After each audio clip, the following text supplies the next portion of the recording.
What's up? Welcome into episode 3 of A Few Rows Up. The NFL playoffs, guys. Is there anything better? I don't know. The NFL playoffs have been so much fun. It looks like it's going to stay that way. We're going to preview the divisional round today. I got Kai joining the show.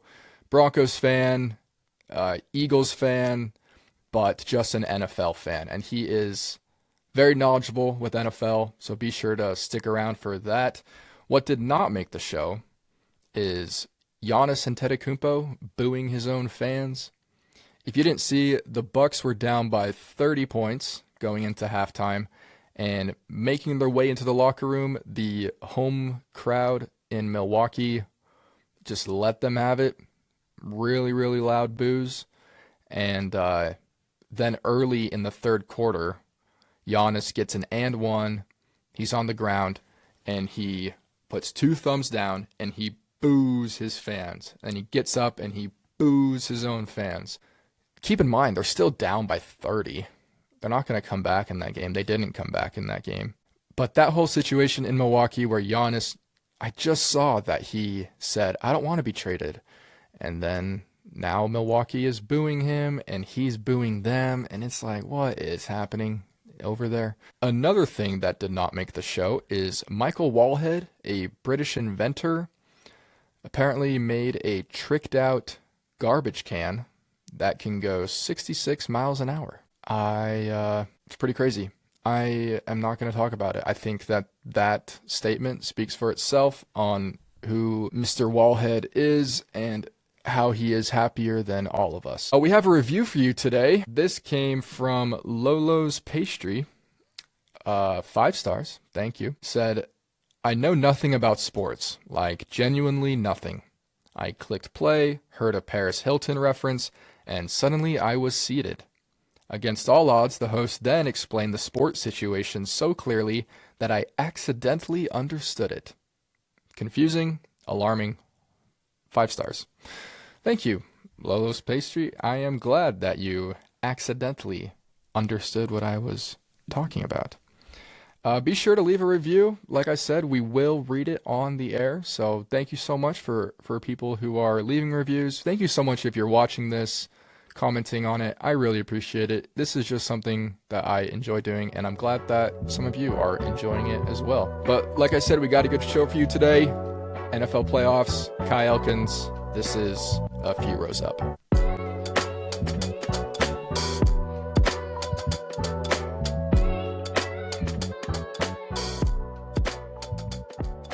All right, the NFL playoffs have been so great. I have a guest with me today. Kai, welcome to the show, man. Thanks for having me, dude. I'm stoked. Big fan. Real big fan. Appreciate you. Did you get a chance to watch the wildcard games this week? I was busy for the Saturday games. I was out and about for those, but I was able to recap. I was checking my apps, and I was thinking, wow, the Panthers, they actually did it. And my dad texted me, he goes, wow, Stafford. And I was like, no, 38 seconds. So I had to do some catching up, but then Sunday and Sunday I watched, Monday I got busy again, but I was able to watch and kind of catch up on some of them. So nice. I don't think you missed much on the Monday game, but no. So you didn't get a chance to scout the Bills. I know they're taking on your Broncos this week. Yeah, I'm getting some flashbacks there, but we can save that for later in this little segment. Yeah. We got a message from Carson on the Instagram. Okay. He says, are the Broncos the team to beat in the AFC? What are your thoughts on that? I think they're the team to beat because everyone's sick of us winning ugly. I think almost everyone has this weird dislike for Denver, at least on like the internet, which we know the internet isn't real. But from what I see, the Bears win ugly and they come from behind in the fourth quarter. It's, oh my gosh, they're so magic. But the Broncos win ugly and they're frauds. Someone please just beat this team, which for 3 quarters, I am agreeing with a lot of them, and then they'll win. I don't know what to think. So you could say so because that would then open it up more, but I don't know. I think this is the most open I think a conference has been in a while. You can legitimately agree with anyone that has an opinion on these AFC teams, if that makes sense. No, But yeah. And it seems like the worst of these teams even has a chance because their defense is the best defense in the NFL, the Texans. Or they have a chance because they have the best quarterback in Josh Allen. So the or two Drake May. exactly.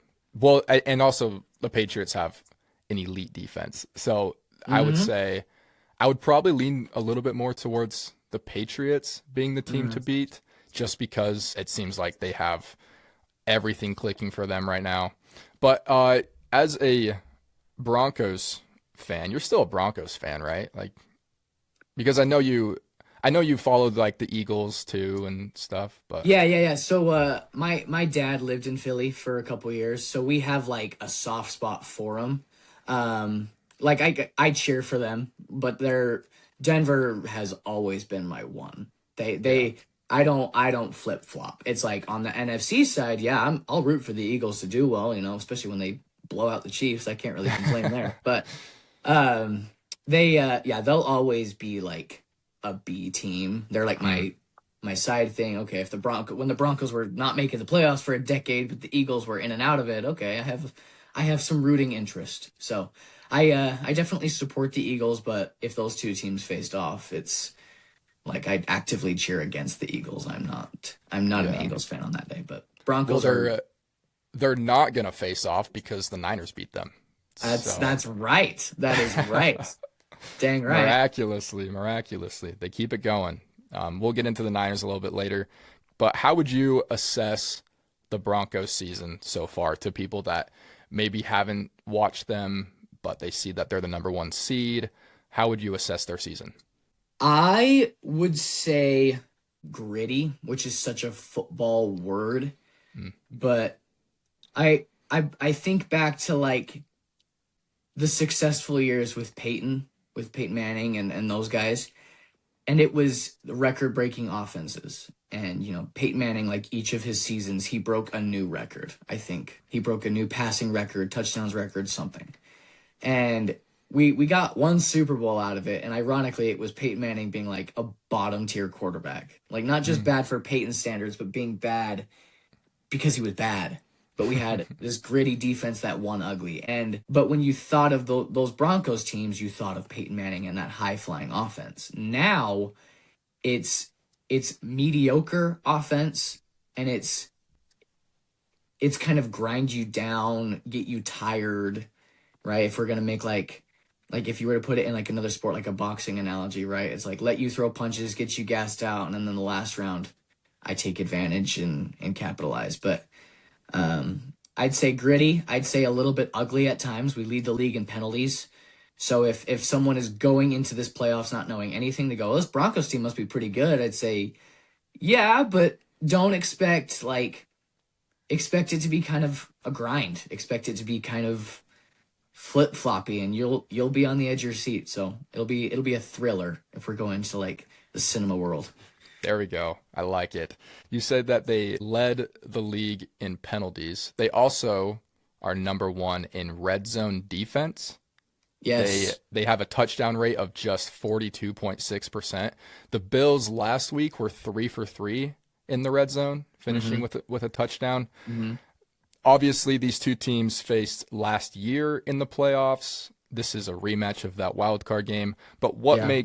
what makes this Broncos team different from last year's? There's yeah. I once I saw that this was on the table to be a rematch, I almost circled it. Like I was just bracing to play Buffalo. I just had a feeling they could beat Jacksonville. Jacksonville's props to them. They were so good, and apparently saying good job Liam Cohen was like getting that reporter in trouble. But That was so um weird. yeah, no shade or anything, but like No. props to Jacksonville, right? They were they're our last loss. Like they clapped us. So Yeah. um that's a very good team. But with this comparison stuff, Denver squeaked into the playoffs last year. They started really ugly, and they had to win a bunch of games late. In fact, they had to win the last game of the season to even get the 7 seed. And to that, like Yeah, we lost 31-7. That first half was very close. It was a very, very close game for most of it. And then James Cook just dominated our run defense last year. And this was in Buffalo. And again, this is an inexperienced team. Everyone was just happy to be there, was the vibe. And we played the Chiefs starters the week before. And it was like, we're just kind of riding that high. And we came out the gate strong, deep bomb to Troy Franklin. It was like, oh, okay, wow, this guy dropped a lot of passes. He had 28 catches last year, and it was like, wow, okay, he's stepping up. Maybe this team, never mind, we're missing kicks, and Buffalo's just dominating time of possession. So I think last year was a house money Cinderella story, but now there's a little more bell of the ball feel to it, right? We're keeping our glass slipper. We're hoping that the clock's not going to strike 12 on us. But so I think with this one, Denver wasn't used to winning super ugly last year. They beat up on a lot of bad teams, a lot of NFC teams. They weren't great in the AFC, but this time around, Buffalo is kind of limping into the playoffs. Short week. Denver's had like 13 days to prepare, and they know how to win gritty and ugly. They know how to take punches, if you want to say. Like they have the number 2 run defense. So it'll be interesting to see if Buffalo, with their very limited and shallow wide receiver room, shallow as far as talent, but also shallow as far as who can run routes. Still a very good team. No part of me is like, this will be a wash. No, they are very capable. I'm just curious to see if they're probably going to take a similar approach to last year. And I think Sean knows that. And I think that's why we've almost tried to win a lot of games ugly and win the time of possession, because we saw what happened last year when we couldn't win time of possession, and time of possession was a blowout, just like the final score ended up being. So I'm hoping injured Bills team, as far as even like players in their secondary, their rookie corner, Maxwell Harrison, isn't going to play. Jordan Poyer, their longtime vet, isn't going to play. They have a rookie safety plan. And Cole Bishop, Utah boy, go Cougars, but he's been really, really good. I think he leads the Bills defense in snaps. If not, I think the Bills defense in snaps was like 900 or something like that as a second year pro. So he's been a bit of a threat, but I'm hoping that this secondary that has everyone in the secondary's missed games at some point this year. And I'm hoping Ed Oliver doesn't play. If he plays, then he's going against our backup center, which wouldn't be a great look. But I'm hoping that an injured Buffalo team on a short week, even Josh Allen was in the medical tent multiple times in the last game, injured Buffalo team coming into Denver in that elevation with a amped crowd. Sean Payton's really trying to get the crowd amped in his press conferences. It's like his little mission. But yeah, that's that Denver atmosphere is unlike any other. And Josh he's gonna play well. He has a bad away record in the playoff, but that's because he kept going to Arrowhead. His other road loss was against Houston, but that was like his second year, and Deshaun Watson had some crazy comeback in the end. So I'm hoping that atmosphere and Allen's supporting cast being injured and just not on the same level as some better Bills teams that couldn't go further than the divisional round can really play to Denver's standard or to our strengths. I'm hoping Denver's overall health can help us, and I think that this team kind of has that been there before thing. It's just if they'll show up. So I Yeah. sense a similar game to last year, but I'm hoping that the floodgates don't open in the second half and we Yeah. can't tackle anybody. Well, it certainly looks to be a good quarterback battle. Bo Nix has been great this year. Certainly the Broncos as an organization think so because they lead the league in pass attempts. I don't know if they keep that going in this one. The Bills have the 28th ranked run defense, and I know. they're actually towards the top in pass defense. So They're very it's funny you say that too. I didn't mean to interrupt, but no, you're good. with that, the Broncos, you can correct me if I'm wrong. I thought I saw or heard from John Gruden's little YouTube previews he does. If John Gruden, man, he's so entertaining. But his preview, he mentioned that the Broncos, I believe, are top 5 in yards after the catch, and the Bills might be like first in allowing yards after the catch, meaning like they don't let you run once you get the ball, which was I think that stat for Denver's a little bit skewed though because of Sean Payton ran like 80 something screen passes this year. He'll run all these different ones. It's not just a wide receiver screen or running back screen. It'd be like a delayed screen in the middle, or a guy running up. Like he uses the screen so much where I think the pass attempts definitely shoot up in that way. But also having young running backs, they love R.J. Harvey. They want him to be Alvin Kamara. Going back to those Saints days, but I like him. I think he's good. He leads the Broncos in touchdowns. He leads rookies in touchdowns. But he's kind of a goal line guy. He's not going to break open a huge run, and I think his vision sometimes gets in the way. But I'm hoping we get a heavy dose of McLaughlin. That kid is, I love that dude. Ever since he's been a Bronco, undrafted, he finds a good burst. So I'm hoping that we can use our run game, but I feel like Sean's going to do it for a quarter and then start using screens, which the Bills I don't think will allow to go very well. So I'm hoping we can use that run game, but I don't think we will. Yeah. Do you think the line for RJ Harvey right now is at 54.5 rushing yards? You said he's kind of a goal line back, but do you think he goes over or under that? I wouldn't be shocked if I think he has the capability to go over, especially with how bad Buffalo's defense is. My thing with Sean Payton is he just will avoid calling certain plays.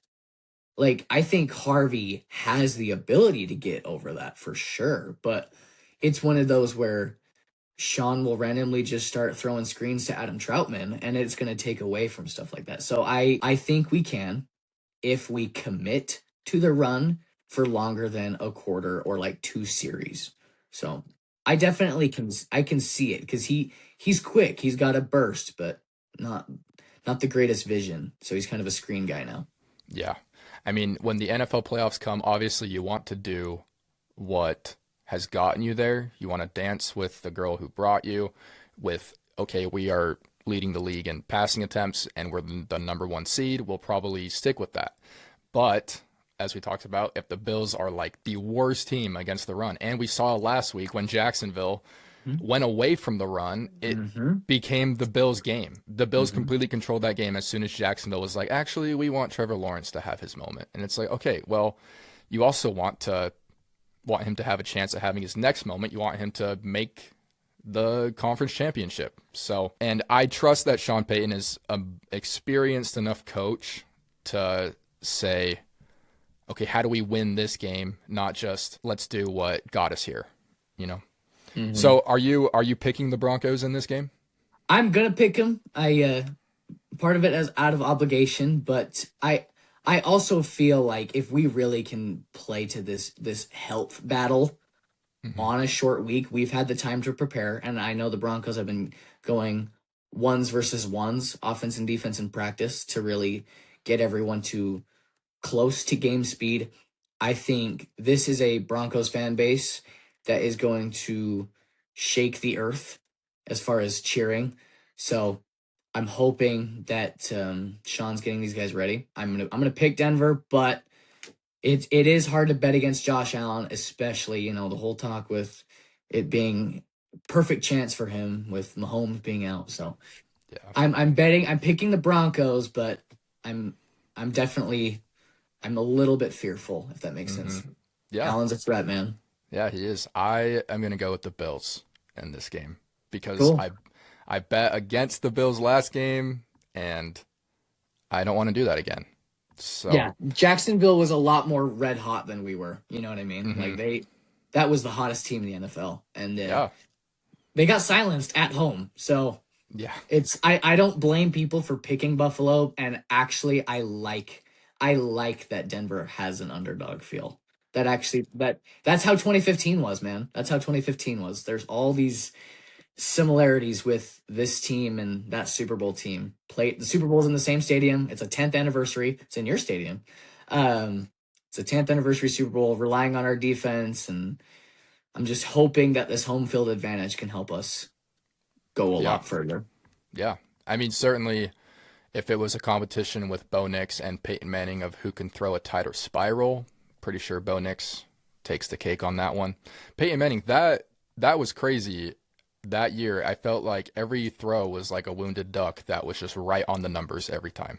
Seemed like it was. I mean, if you're putting it where the guys can catch it, then it doesn't really matter. But I know he didn't have feeling in his hand. It looked like he was throwing a shot put every time. Like, but yeah, but it got there. You know what I mean? The one Yeah. touchdown a game he could get, right?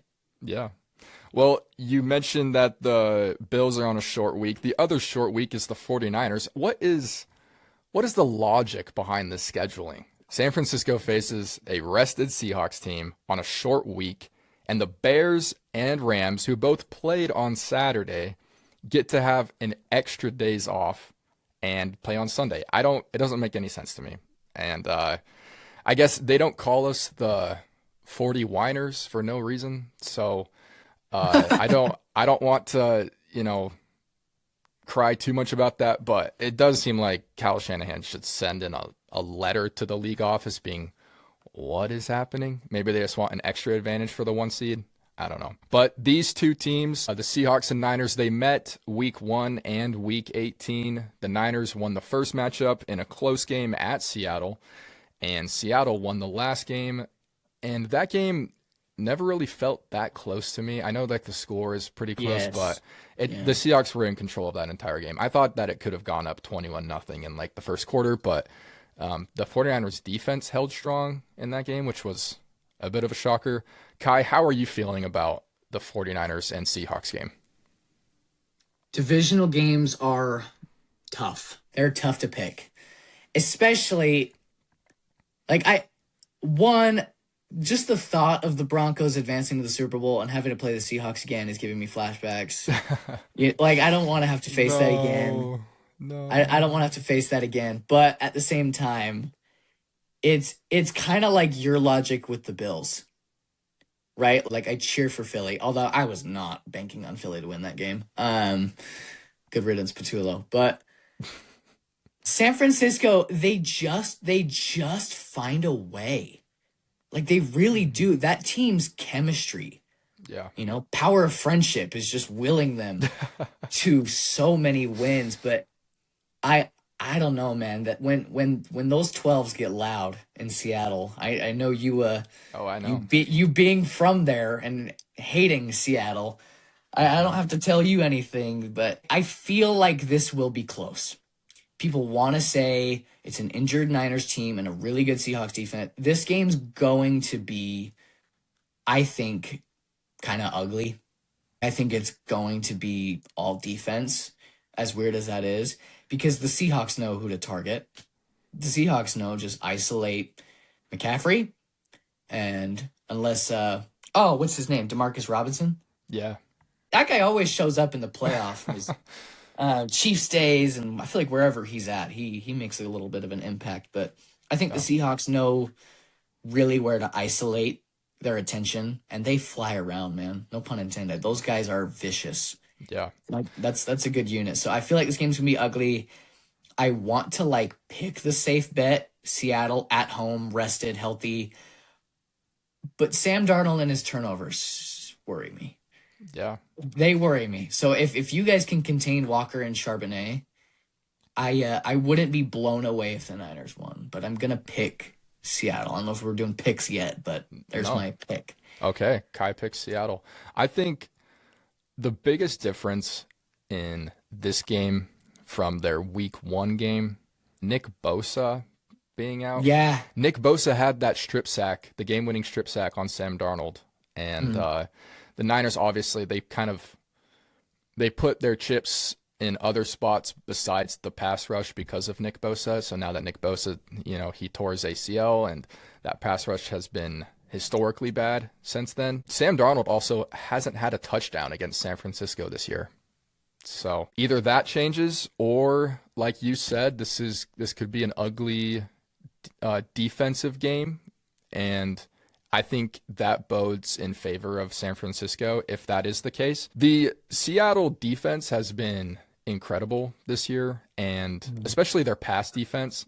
They are also top 10 against receiving backs, And obviously, the Niners have two of the best receiving backs with Christian McCaffrey and Kyle Juszczyk. The line for Kyle Juszczyk right now is 14.5 receiving yards. I am smashing the over on 14.5 receiving That's so yards. specific. That's like 2 screen passes. Exactly. That's like, I mean, they started lining him up at tight end last game. He had to have had 14.5 receiving yards on one drive towards the end of the game. So I think, I don't know if, I'm sure Kyle Shanahan's going to draw up some very unique and different offensive scheme. I think, honestly, this could be a big AJ Barner game. I know that sounds like really niche and specific, but the tight end AJ Barner, he's been awesome, man. He's been awesome. The line for him is 0.5 touchdowns. I'm also taking the over on that because San Francisco does really poorly against speedy receivers. And the reason why I think that correlates with this is because I think Robert Saleh is going to maybe overcorrect on that. He does not want receivers to catch the ball and get out in space. Rashid Shaheed, Jackson Smith, and Jigba. I think he's going to try to dial up a lot of interesting schemes to contain that. They also, in their win against Seattle, they contained the run really well, and they did not contain the run in their loss. So I think they're going to kind of overcorrect on receivers and running backs, and I think we're going to see AJ Barner get out in space a few times in this one. Also, real quick, Juszczyk. I had to look this up. Against Philly, 4 catches for 49 yards on the road. And but was that before or after he got hurt? I'm trying to dance around that. I know that's a sensitive topic. I don't want to mention that too much because I think the whole NFL is sad to hear that one. But heal up, Georgie. Yeah, when George Kittle went down, my initial reaction, because it was so early in that game and I didn't think the Niners were going to win, my initial reaction was, why did we even make the playoffs? Like this, it ended up being worse for the Niners to make the playoffs. Obviously, I don't feel that way anymore. I think winning that game was special in recent years for Niners history. I think that was awesome. That's a tough crowd that are the defending champs. So that was a very, very good win. Right. So, and like you said, after George Kittle went down, that's when they literally ran Kyle Juszczyk at tight end. So 49 receiving yards, the line being at 14.5. I don't understand that. They're looking into account that Seattle has good pass defense against running backs, but I would take the over on that. I'd also take the over on AJ Barner, 0.5 touchdowns. The Niners are also 8-2 on the road this season. You're picking Seattle, right? I'm gonna pick Seattle, but like I said, it is not much further than like 55-45. Interesting. Same thing with the Bills. I'm done picking against the Niners. I have the Niners winning this one. As you should. I think it would be hilarious if the Niners win this game. You have to pick them, yeah. Well, and what's funny, you said that I hate Seattle. I hated Seattle for 14 years, I think. I remember being in middle school wearing a Colin Kaepernick jersey to school, and I got cornered by a bunch of Seahawks fans. And they didn't like punch me or anything, but they were taunting me, kind of like, you know what I mean? Like they're loud, man. Those guys. Sure. And these are like 11-year-olds. Yeah. And so now all these 11-year-olds are now in their 20s, and they're going to be at this game, and I don't know, man. But love Seattle. I love that city. Go Mariners. But tell you what, though, it'd be pretty awesome if you guys could end up playing a Super Bowl at home. That would be awesome. Like if you could beat Seattle in their home stadium, and then whoever, LA or Chicago, but there is that home playoff game for you guys still looming. You know what I mean? Still looming. The other game in the AFC, the Texans and Patriots, these are teams that are both on fire. The Texans have won 10 straight. The Patriots have won 14 of their last 15. Kai, what the heck's going to happen in this game? I don't know if I've been more excited for a playoff game in recent memory, besides obviously teams that I have interest in.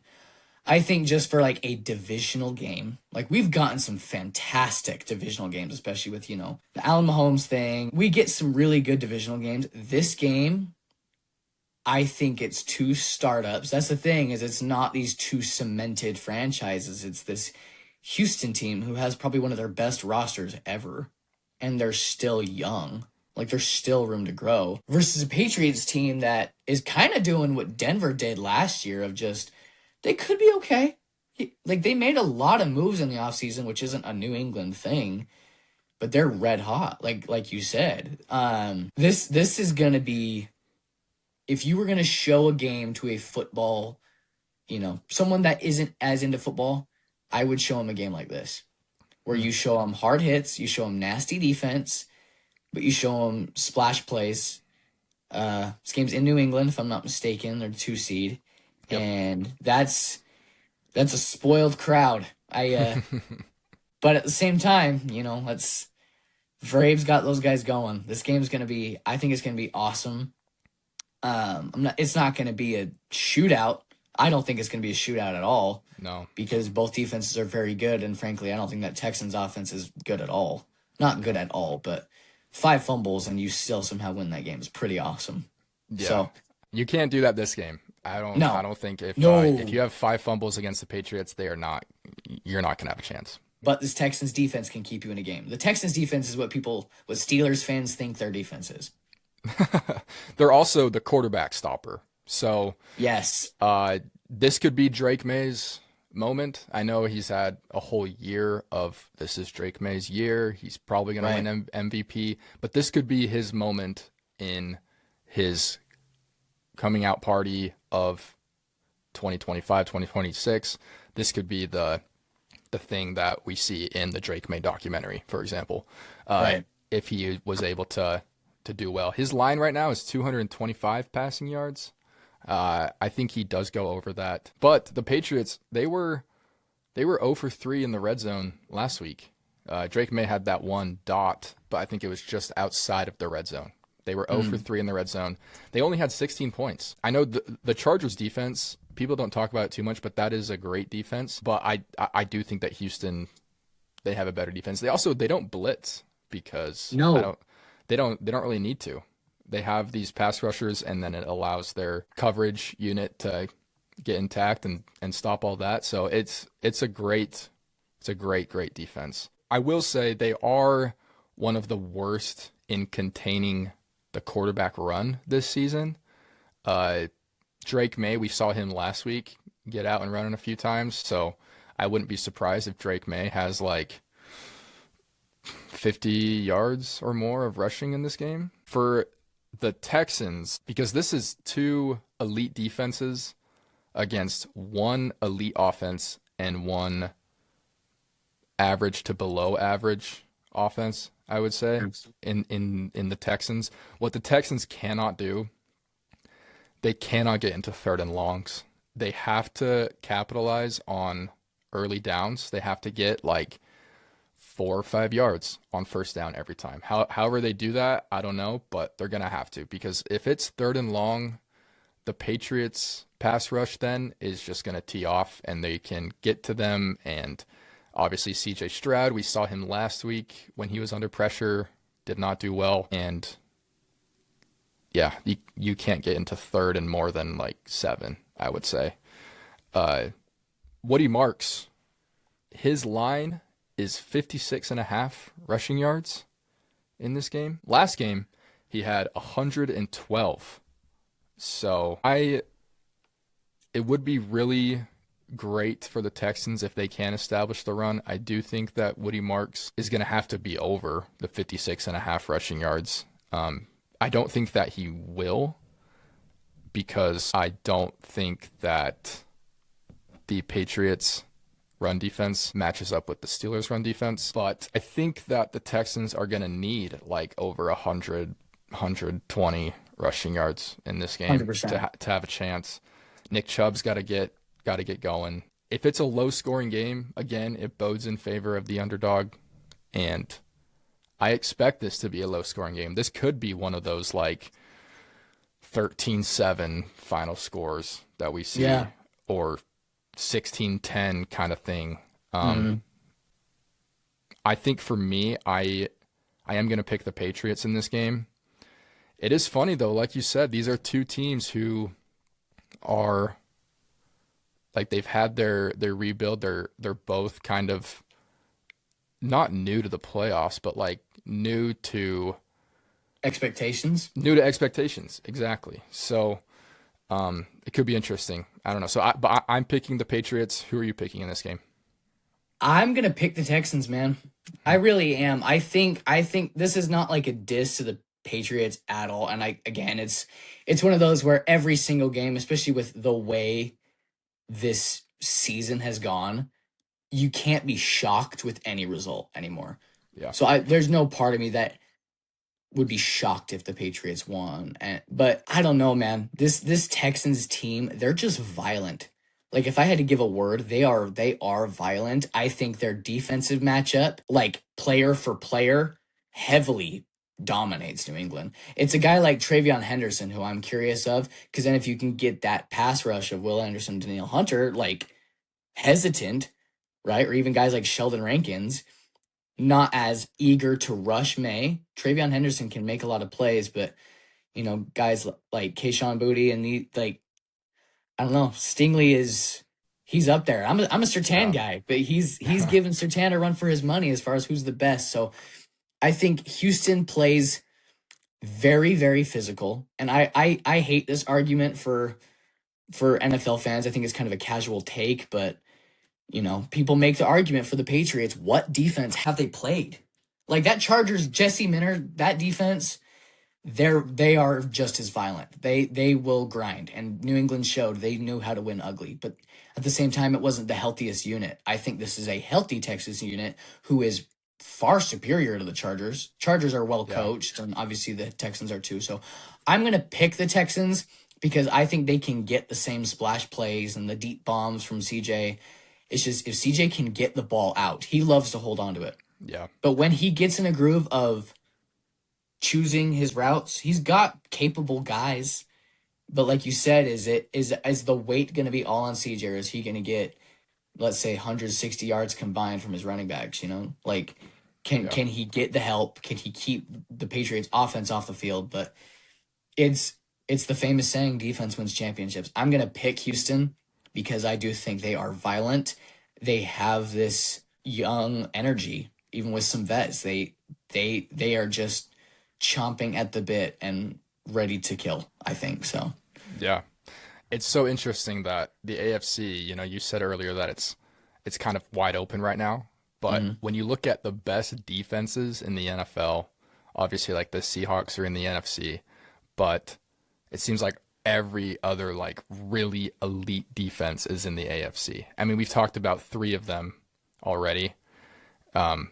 Broncos, Texans, and Patriots. They're three of the final four in the AFC, and they're three of maybe the 4 or 5 best defenses too. So Yeah. it's And the Bills aren't a slouch either. That's the thing, is in some absolutely, seasons the Bills would be very high up there. This is just a nasty year for defenses. yeah. The last game of this divisional round, Mm-hmm. I don't expect to be a low scoring game. The Rams and the Bears. I want to pose this question for the Rams and Bears. Who is the clutchest quarterback in this game? See, that's hard. It's so hard. It's hard.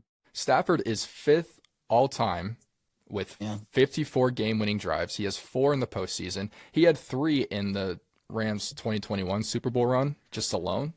Yeah.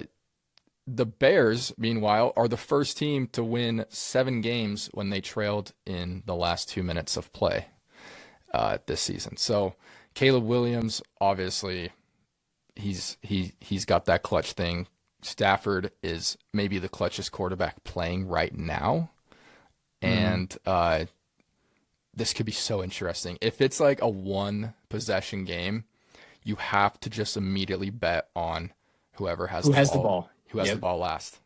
And this is also a really interesting head coaching game. Ben Johnson, my brother Andrew called me after last episode when, for the Packers and Bears game, I just spent the whole time trashing on Brandon McManus.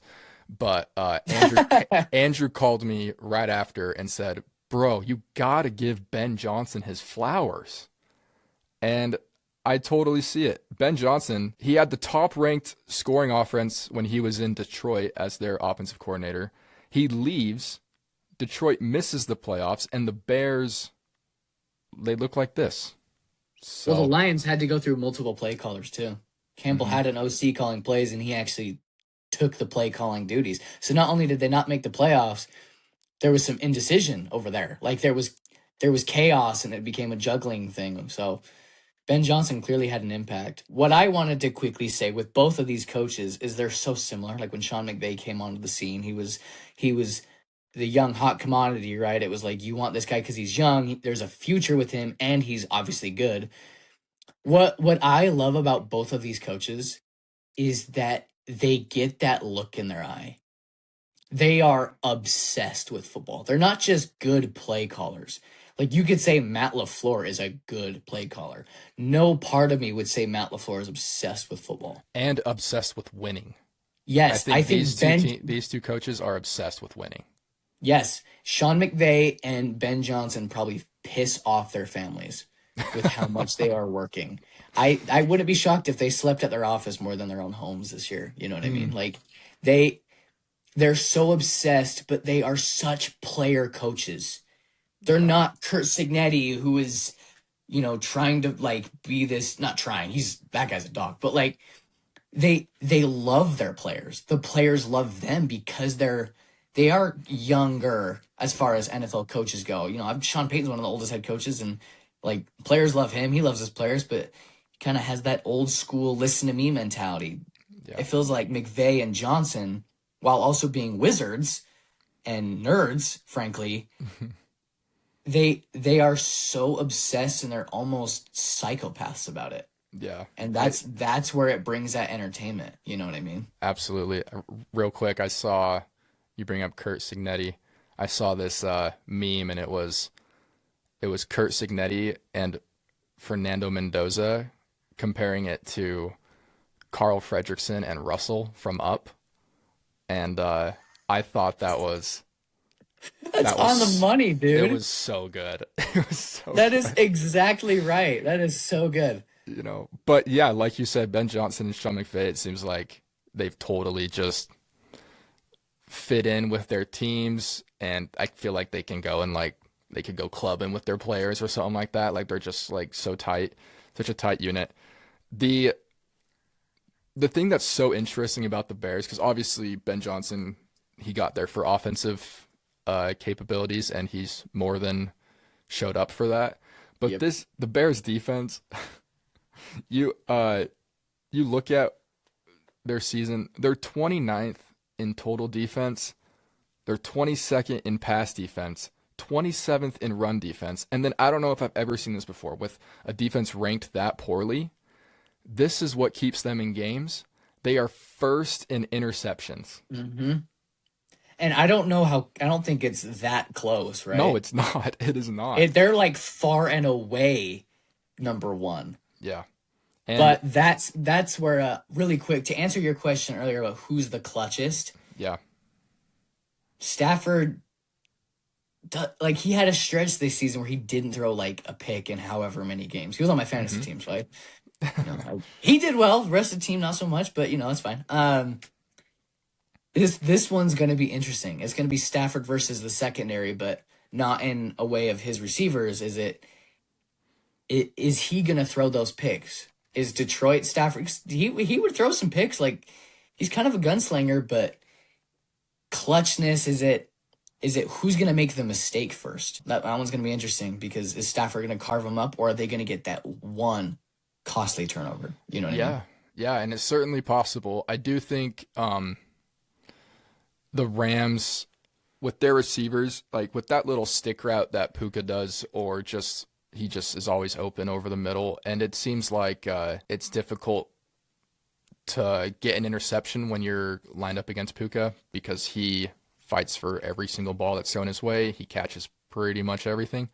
Stafford, he has 8 interceptions this season, but over his entire career, he only has 7 postseason interceptions. Oh wow.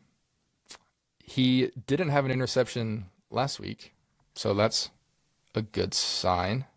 Yeah. Uh, I actually think that the Rams, this might be like a 40 bomb game. They might score 42 points in this game. I wouldn't be Yeah. surprised. Yeah. If it was the thing too is the Rams will give you the same look over and over and over and over with that 13 personnel, Hmm. where they'll just have 3 tight ends on the field. And that's the thing with the Bears is their linebackers would be they'd have the most interceptions on most secondaries in the NFL. So that tight end and linebacker matchup is interesting. Obviously, the wide receivers are what everyone's going to watch with Puka and Devontae, but I'm curious to see of are the Bears going to be able to follow these looks where all these disguises that McVay likes to do and kind of get you looking one way and getting you used to a look just for it to not be anything like you're used to. Yeah. And we also, the Bears got down big last week. Mm. Not sure you can get down big against the Rams with how smart and how experienced that offense is. But my question is, can the Bears keep up? If they can keep up with the Rams in this game, and the Rams, their defense hasn't been clicking a ton lately. I mean, No. the Panthers, they scored a touchdown on all 4 of their red zone trips against the Rams last week. So if the Bears can just march down the field and get it into the end zone or even get it into the red zone, it would be looking good for Chicago. This running back matchup is interesting because both teams have established this 2 running back system. I mean, Kyron Mhm. Williams and Blake Corum, and then DeAndre Swift, Kyle Monungai. They both have these 2 experienced veteran running backs and 2 young running backs. And so I'd be interested to see who's more likely to score a touchdown, either Kyron Williams or DeAndre Swift. Like I said, if the Bears can get into the red zone and establish that run when they're down there, they will be able to keep up with the Rams. I do think that the Rams are going to score 42 points. Like I said, it's just a matter of if the Bears can score 45 or something. Yeah. So Yeah. that's how I look at it. I do have the Rams in this one. What's your pick, Kai? I'm going to pick the Rams too because they've done it before. Mm-hmm. But I heard an interesting stat that the Rams, historically, I should say, the Rams are like 1-9 in Chicago since 2003. I think their last win was in 2003. Wow. They don't win over there. Cold weather, Yep. obviously. In the NFC West, that's a lot of warm weather teams. Yep. The Or warmest. just indoor teams too. So Yeah. Yeah. So that one's interesting. But guys like Devontae, Stafford, right? Those are former NFC North guys. right. I mean, they know Chicago, right? I think they're Mm-hmm. used to playing in Soldier Field. Obviously, this is a different Bears team than good old days of Matt Nagy and Mitch Trubisky and Jay Cutler, but it's those guys. Can they step up and kind of keep that relaxed feel? Um, and like you said, that Rams defense, if you asked a few weeks ago, we would have been talking about the Seahawks and Rams having the best defenses. But the Rams defense hasn't been playing that great. So this game has 31-21 kind of feel for me. I'm going to pick the Rams because I think they will make less mistakes than the Bears and not let off the gas. That's the thing is the Bears won that game despite Jordan Love playing a very great game. Jordan Love was not the problem in that game, but I don't think the Rams will make as many mistakes. I think the Bears can match, and then it's just gonna get in the Rams' favor. I think their experience and their pedigree, I guess you could say, is gonna help them in this instance. But again, I've been saying it for all these picks. I won't be blown away if Chicago wins. I'll be a little. This will probably be the most shocking win, but it's not a can thing. I think their offense is extremely talented, and again, I think their offense matches up well against the Rams defense. But it's one of those that, like you said, they cannot get out to a slow start. Yeah. If they go up 10-0 really quick, maybe, you know what I mean? But I don't know. I'm gonna pick the Rams. I'm thinking that some of these cold weather guys will be able to kind of help shake any sort of issues with that. Well, that's our first pick that we agree on is the Rams Sweet. and Bears. So it could be a very interesting divisional round. I would be pretty sad if I have to watch the Rams and Seahawks in the NFC Championship, but certainly a possibility. That's why I'm picking the Niners in the Seahawks game, because I'm like, if one of those teams is going to win, I sort of feel like the Niners are going to beat the Seahawks. I just have a feeling. I don't know. But trust it. Exactly. Well, Kai, thanks so much for joining. Have a good time watching some football this weekend, and we'll see you again shortly, all right? Cool. Thanks for having me. All right, that's the show for you today. I know this is kind of a long one, but I really enjoyed talking football with Kai. I hope you enjoyed it as well. Please be sure to subscribe, like, rate, review, leave a comment, and we will see you next time.